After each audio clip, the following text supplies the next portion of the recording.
추상성 두 번째 시간입니다. 지난 시간 우리는 추상성의 뜻, 다시 말해 추상성이란, 즉 추상화란 어떤 구체적인 대상의 집합에서 이질적인 속성을 제거하고 동질적인 속성만을 끄집어내는 과정이라고 정의하였습니다. 이어서 개념 구성의 과정 3C를 알아봤는데요. 첫 번째 단계는 Categorization, 두 번째 단계는 Construction, 세 번째 단계는 Concept이라고 살펴봤습니다. 이번 시간에는 이러한 추상화, 다시 말해 개념 형성 과정에서 언어 또는 기호, 상징의 기능은 무엇인지 살펴보고, 이어서 초등수학에서 이러한 추상화가 나타내는 예, 특히 도형령에게 예를 살펴봄으로써 그 이해를 더 깊게 공고히 하도록 하겠습니다. 자, 그럼 시작하겠습니다. 먼저 우선 지난 시간에 추상성이란 무엇인지 그 형식적인 데피니션을 살펴봤습니다. 여기 쓰여 있습니다. 한번 같이 읽어보겠습니다. 추상성, 추상화란 어떤 구체적인 대상의 집합에서 이질적인 속성을 제거하고 동질적인 속성만을 끄집어내는 과정이다 라고 말했습니다. 자, 이 의미를 아직은 명확하게 와닿지 않을 것이라고 예상이 됩니다. 그래서 오늘 학습을 통해서 여러가지 다양한 예를 살펴보면서 이 의미를 좀 더 깊이 있게 살펴볼 수 있도록 하겠습니다. 결국은 우리가 추상화의 과정의 산물은 뭐라고 그랬죠? 그래요, 개념입니다. 우리는 수많은 개념을 살아가면서 만들어내고 생성하고 구성하면서 그 개념을 통해서 세상을 해석합니다. 우리가 어떤 개념이 없다면 세상을 해석할 수 없습니다. 한번 여러분 주변을 둘러보세요. 뭐가 있나요? 책상이 있고, 사람이 있고, 동물이 있고, 그렇죠? 물이 있고, 모든 건 다 이런 의미 기억을 즉 개념을 우리가 가지고 있기 때문에 그 개념을 통해서 우리는 세상을 해석합니다. 또한 그 개념은 언어라는, 상징이라는 이런 기호를 통해서 우리 뇌에 저장이 되어 있고, 우리가 어떤 사물을 볼 때 그런 기억을 인출해서 세상을 해석하곤 합니다. 그 다음에 이어서 개념 구성의 과정을 살펴봤습니다. 즉 개념의 구성의 과정은 다른 말로 추상화의 과정과 동일한 의미라고 보시면 될 것 같습니다. 그래서 개념의 구성 과정은 첫 번째는 뭐였죠? 그렇습니다. 범주화, categorization, 다른 말로 classifying, 즉 분류라는 말과 같겠습니다. 그래서 우리가 어떤 추상화를 하든 추상화 과정에서, 즉 어떤 개념을 구성하는 첫 번째 단계는 항상 동일한 속성을 갖는 대상끼리 하나의 집합으로 묶는 이 범주화 기능이 필수적입니다. 그래서 그 예를 통해서 우리가 다음과 같은 예를 살펴보았습니다. 특히 이 세 번째 예를 살펴보시면, 세 번째 예를 보시면 요 구름과 이 예를 보시면은 구름 두 개와 나무 두 그루를 하나의 범주로 범주화했습니다. 이렇게. 그렇게 범주한 이유는 뭘까요? 구름과 나무는 같은 점이 없어요. 그렇죠? 아마 99가지는 다르고 한 가지만 같을 겁니다. 그래서 99가지의 이질적인 속성은 버리고 같은, 이렇게 짝짓기 했을 때 짝짓기가 가능하다는, 즉 둘이라는 공통적인 속성만을 끄집어내는 거죠. 그렇죠? 그래서 우리는 이거를 둘이라는 개념으로 추상화하는 거죠. 이해했습니까? 그래서 추상화 개념 형성의 첫 번째 단계는 categorization이다. 그렇죠. 다음 두 번째 단계는 뭐였죠? 두 번째 단계는 그렇습니다. construction입니다. 우리가 방금처럼 나무 두 그루와 바위 두 개를 동일한 것으로 하나의 집합으로 묶었죠. 그러면은 왜 그렇게 묶었는지에 대한 생각이 있을 거 아니에요. 그렇죠? 그게 바로 construction입니다. 왜 묶었죠? 그렇죠. 하나씩 짝지어 보니까 짝짓기가 가능하다는 거죠. 즉 둘이라는 성질이 있는 거죠. 둘이라는 속성. 그것이 바로 construction 과정입니다. 엄밀히 말하면 우리 추상화의 과정 또는 개념 형성의 과정은 사실은 카테고라이제이션과 컨스트럭션 단계에서 끝난 겁니다. 우리가 그것을 어떤 언어, 상징, 둘이라는, 이라는 이 기호로 나타내지 않았을 뿐이지 우리 뇌에서는 카테고라이제이션 후에 그것들을 하나에 묶는 어떤 생각들, 아직 제가 정신적 표상이란 말을 사용하고 싶지만 여러분에게 좀 어려운 표현이라서 정신적 표상을 어떤 생각이란 말로 대체해 사용하고 있습니다. 다시 말하면 왜 나무 두 개와 바위 두 개를 나무 두 그루와 바위 두 개를 하나의 집합으로 동일한 집합으로 범주화했는가에 대한 생각이 있을 거 아닙니까? 그렇죠? 그 생각 자체가 컨스트럭션인 거죠. 그렇죠? 그러면 그 컨스트럭션 된 거를 어떻게 하겠어요? 이제 우리 인간은 누구와 의사소통을 하고 우리 뇌에 저장하고 그리고 해서는 나름대로의 언어와 상징이 필요한 거죠. 그래서 우리는 둘이라고 읽거나 또는 숫자 2로 쓰게 되는 거죠. 그렇죠? 그래서 제가 상징이라고 말한 것은 이 둘, 이게 2가 곧 상징 또는 상징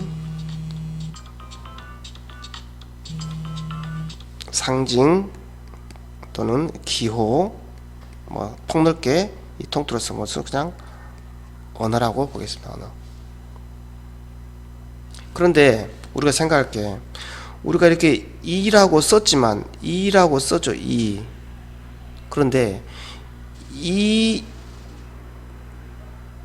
자체가 숫자 2 자체가 우리 머릿속에 있는 둘이라는 추상적인 아이디어인가요? 아니죠.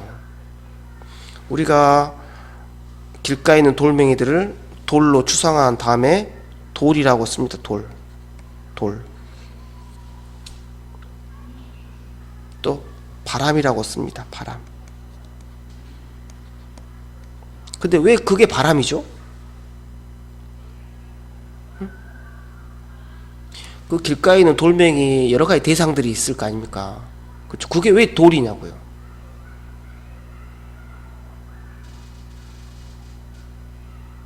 그 돌 자체가 돌이라는 이름을 가지고 있는 건 아니잖아요. 그것은 우리 인간이 돌이라는 대상에 부여한 자의적이고 관습적인 상징 기호책이라는 거죠. 그 김춘수의 꽃이 기억나네요. 내가 당신의 이름을 불렀을 때 당신은 나의 의미가 되었던 거죠. 우리 인간이 우리 한국어로 영어로는 스톤, 돌이라고 불렀기 때문에 그 돌은 돌인 거죠. 그래서 우리가 추상화 또는 개념 형성의 마지막 단계는 반드시 이 컨셉이 만들어지게 되는데, 세 번째 단계 컨셉이 만들어지게 되는데요. 좀 확대해서 볼게요.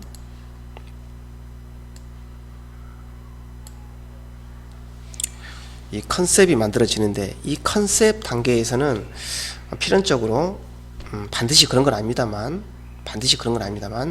어떤 언어라는 과정이 수반됩니다. 언어와.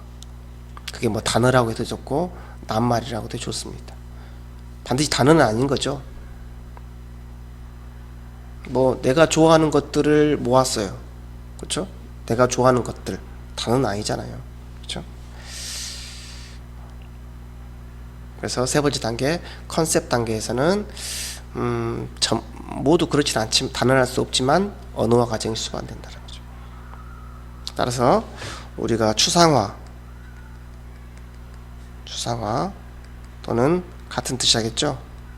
개념 형성, 개념화의 세 단계를 항상 3C로 생각하셔야 돼요. 그렇죠? 첫 번째는 카테고라이제이션, 두 번째 단계는 컨스트럭션, 세 번째 단계는 컨셉, 이렇게 생각하셔야 됩니다. 여러분이 좀 이해가 안 가는 부분이 컨스트럭션 두 번째 단계인데요. 언어화하기 이전에 첫 번째 단계에서 범주화한 것들에 대한 생각 그 자체가 컨스트럭션을 보시면 돼요. 자, 여기 쓰이는 거 한번 읽어보겠습니다. 언어와 상징. 자, 여러분 이해 가시리라 믿습니다. 첫째, 언어는 그 자체로는 존재하지 않죠. 예를 들어서 우리가 이렇게 3이라고 썼지만 3 자체가 존재하지 않는 거죠. 그런데 존재하죠. 언제만? 이 3이 만들어지는 맥락, 뭐 사과 3개라든지 돌멩이 3개라든지 사람 3명이라든지 이 맥락이 있을 때만 3이라는 상징이 존재한 거죠. 또 아까 예를 들었지만 공기, 바람, 돌 등은 그 자체로 존재하지 않습니다.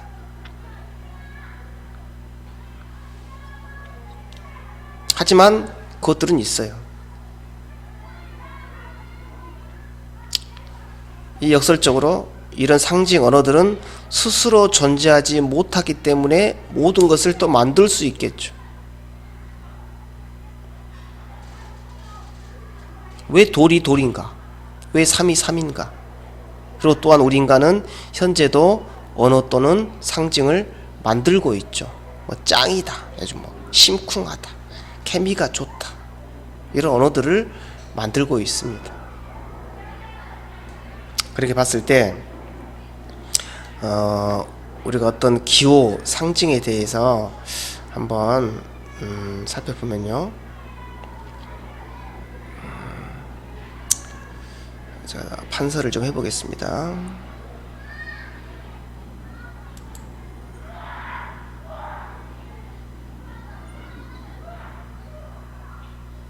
이렇게 해서 보면 우리가 어떤 기호, 상징, 기호 같은 쓰실게요. 기호 또는 상징이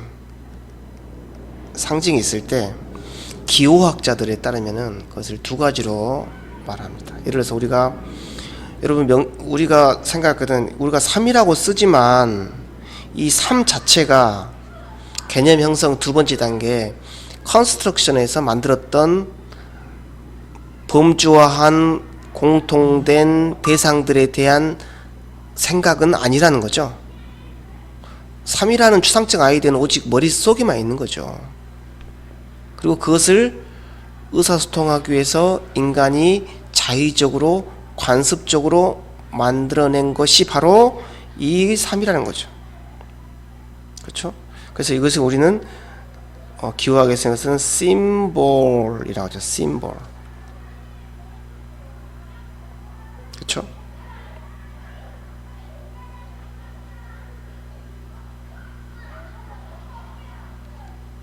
그래서 우리 3이라는 것 자체는 크게 두 가지, 기호학자들은 두 가지로 생각합니다.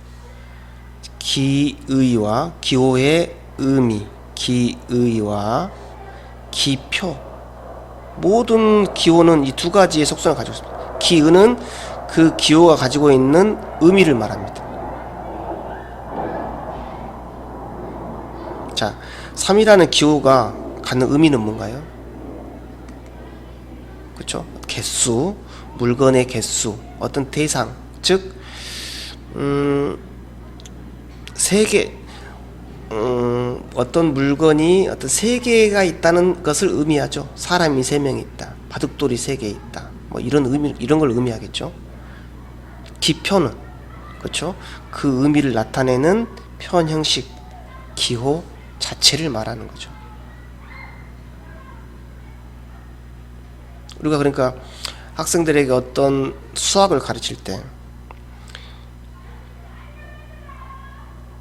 2분의 1이라는 수가 있을 때 마찬가지 2분의 1은 하나의 기호일 뿐입니다. 기호일 뿐이죠.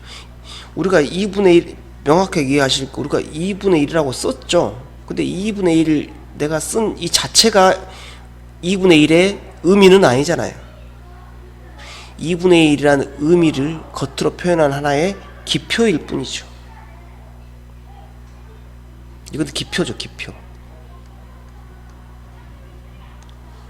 그러면 2분의 1의 의미는 뭔가요? 뭐 절반. 어떤 사람 원어지로 절반. 어떤 사람은 2분의 1. 어떤 사람은 두 개가 있을 때 이게 뭐겠어요, 이게 기의가 되겠죠.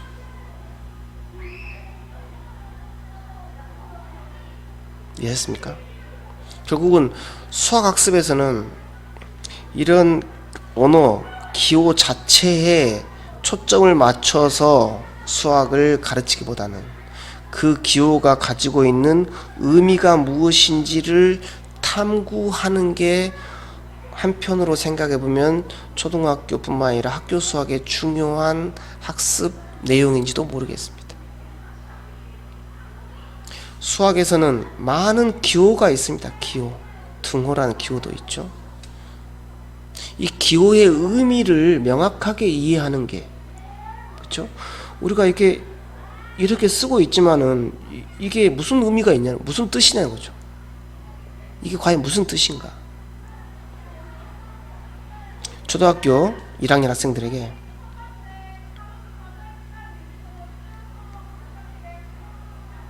이런 수식을 쓰고 이 수식이 맞는지 틀리는지 판단해 보라 하면요, 거의 90% 학생들이 이 수식은 틀렸다고 말합니다. 왜 그럴까요? 왜 그럴까요? 항상 관습적으로 아이들은 이런 식만 봤기 때문이죠. 모든 교과서나 문제지에서 아주 스탠다드한 수학식은 바로 이런 거죠. 그러면 이런 식만 접한 아이들에게 있어서 등호는 어떤 의미가 있을까요? 그래요. 답을 쓰기 전에 쓰는 거예요. 는이야, 는. 그런데 이 위의 식은요, 답이 앞에 있죠. 잘못된 거죠. 그래서 이런 식에만 관습화된 아이의 입장에서 이때의 등호는 식은 잘못된 것이죠. 그렇죠? 등호의 의미를 잘못 알고 있는 거죠. 즉, 기표는 쓸 수 있으나 등호의 기표는 표현할 수 있으나 등호의 기의, 즉 좌변과 우변이 서로 같다. 상등, 이퀄리티로서 어떤 등호의 의미를 이해하지 못하는 거죠.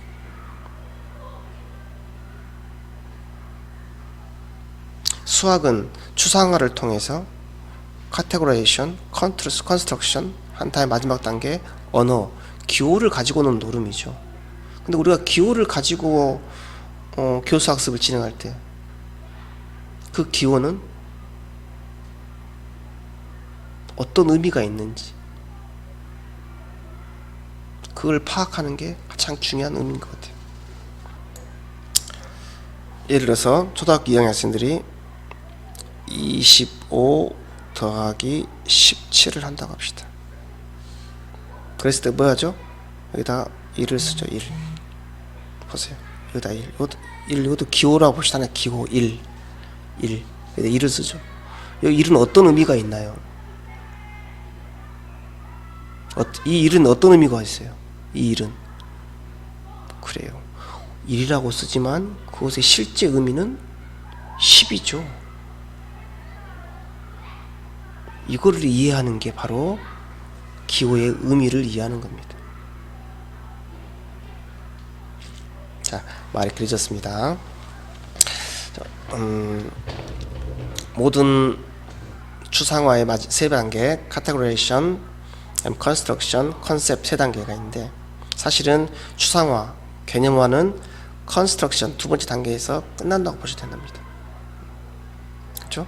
근데 세 번째 단계의 컨셉 단계에서는 언어화 과정이 수반되고 그 언어화 과정을 통해서 우리는 상징이 만들어진다고 보시면 되겠습니다. 자, 이어서 초등수학에서 실제로 추상화가 이루어지는 예를 한번 찾아보겠습니다. 자, 어렵지 않으니까 한번 같이 살펴보겠습니다. 보겠습니다.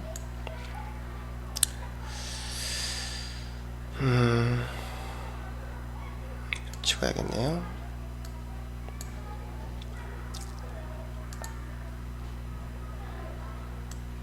자, 먼저 도형 개념의 추상화. 우리가 가장 아이들이 경험하는 대표적인 게 도형 개념이죠. 보니까 이거는 초등학교 2학년 1학기 내용이네요. 입니다. 보시겠습니다. 그림을 좀 살펴볼게요. 확대를 좀 해볼까요?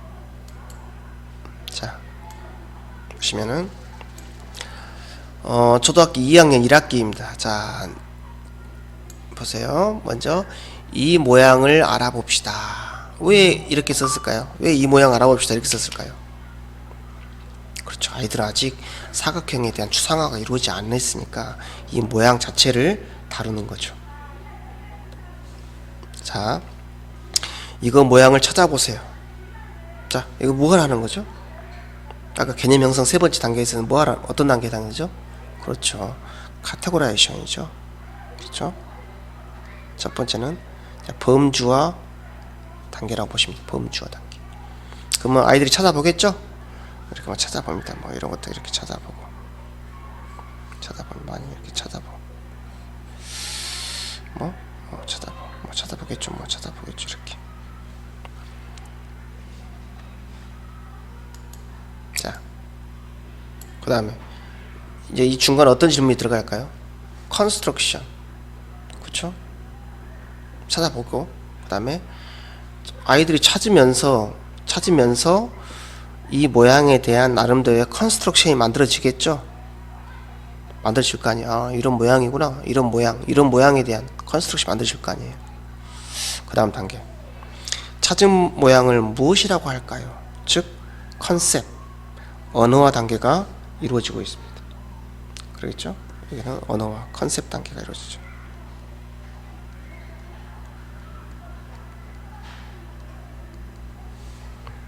그렇죠?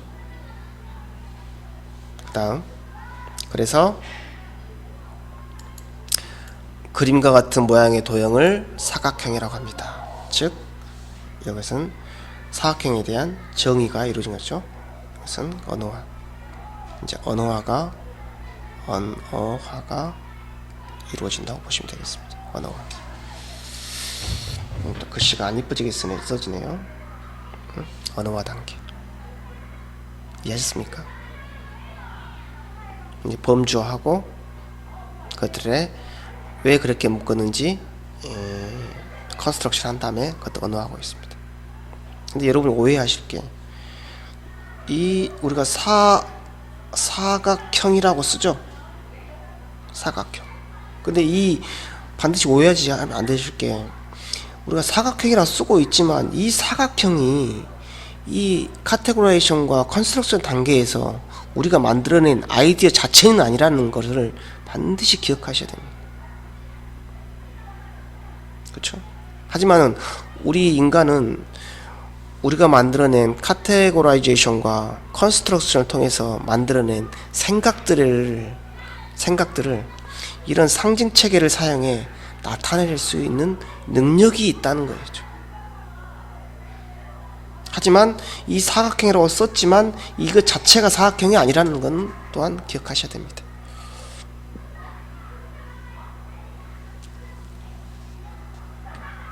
아시겠습니까? 네. 다음 내용 살펴보겠습니다. 자, 다른 예를 한번 살펴볼게요. 이것은 여러분 좀 쉽게 이해할 수 있을 것 같습니다. 마찬가지로 도형 영역입니다. 도형 영역은 전형적인 카테고라이제이션과 컨스트럭션, 마지막 컨셉 세 단계가 명확히 이루어지고 있습니다. 자, 첫 번째 무슨 단계일까요? 분류해 봅시다. 나와있죠. 즉, 첫 번째 단계는 첫 번째 C, 카테고라이제이션, 범주화 단계가 이루어지고 있습니다. 그렇죠? 그래서 평행한 변의 수에 따라서 사각형을 분리해 봅시다. 그래서 말주머니에 평행한 변이 두 쌍인 사각형이 있나요? 라고 하는 거죠. 그래서 뭐 학생들 분류해 보겠죠. 평행한 면이 두 쌍, 뭐 두 쌍인 게 뭐 이렇게 분류를 하고 이렇게 분류가 되나요? 네, 맞겠죠? 이렇게 분류를 했다고 합시다. 그러면 왜 그렇게 분류를 했나요? 이렇게 분류. 컨스트럭션. 범주를 왜 그렇게 범주했는지의 생각. 그게 바로 컨스트럭션입니다. 컨스트럭션. 그렇죠? 뭐겠어요? 여기 있죠? 평행한 변이 두 쌍이다.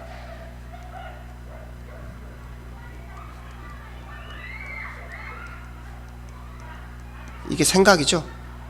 이렇게 범주한 그 까닭이자 생각이죠. 그렇죠? 생각. 이게 바로 컨스트럭션이죠. 그 다음 단계는 볼까요? 그렇죠? 이것들을 뭐라고 부르면 좋겠느냐? 그것들을 개념화해야겠죠. 세 번째 단계에서는 이제 컨셉 단계. 언어화를 나타내죠.